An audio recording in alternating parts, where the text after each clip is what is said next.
தேர்தலின் போது மக்களுக்கு அளித்த வாக்குறுதிகளை நிறைவேற்றாமல் பிரதமர் மோடி உலகை மட்டுமே சுற்றி வருவதாக தமிழக காங்கிரஸ் தலைவர் இளங்கோவன் குற்றம் சாட்டியுள்ளார். மத்திய மாநில அரசுகளின் மக்கள் விரோத போக்கை கண்டித்து கன்னியாகுமரி மாவட்டம் கருங்கல் சந்தை திடலில் காங்கிரஸ் கட்சி சார்பில் பொதுக்கூட்டம் நடைபெற்றது.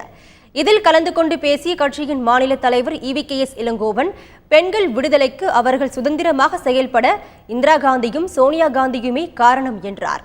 காங்கிரசின் சாதனைகளை பட்டியலிட்ட அவர், மக்களுக்கு அளித்த வாக்குறுதிகள் எதையும் மத்திய அரசு நிறைவேற்றவில்லை என்று குற்றம் சாட்டினார். மத்தியில் உள்ள பாஜக அரசு RSS வழி நடத்துவதாக குறை கூறிய இளங்கோவன், பிரதமராக பதவியேற்றது முதல் மோடி உலகை மட்டுமே சுற்றி வருவதாக விமர்சித்தார். RSS ரிமோட் கண்ட்ரோலாக இருந்து மோடியை அவர்கள் பயன்படுத்திக் கொண்டிருக்கின்றார்கள் என்று நான் சொன்னேன். ரிமோட் கண்ட்ரோல் கிடையாது, RSS பாக்கெட்டிலேயே மோடி இருக்கின்றார் என்று சொன்னேன். 11 மாதம் 12 மாதம் தான் ஆயிற்று. இந்த 11-12 மாதங்களிலே செய்த நன்மைகள் என்ன என்று சொன்னால் என்ன செய்தார்கள் சொல்லுங்கள்.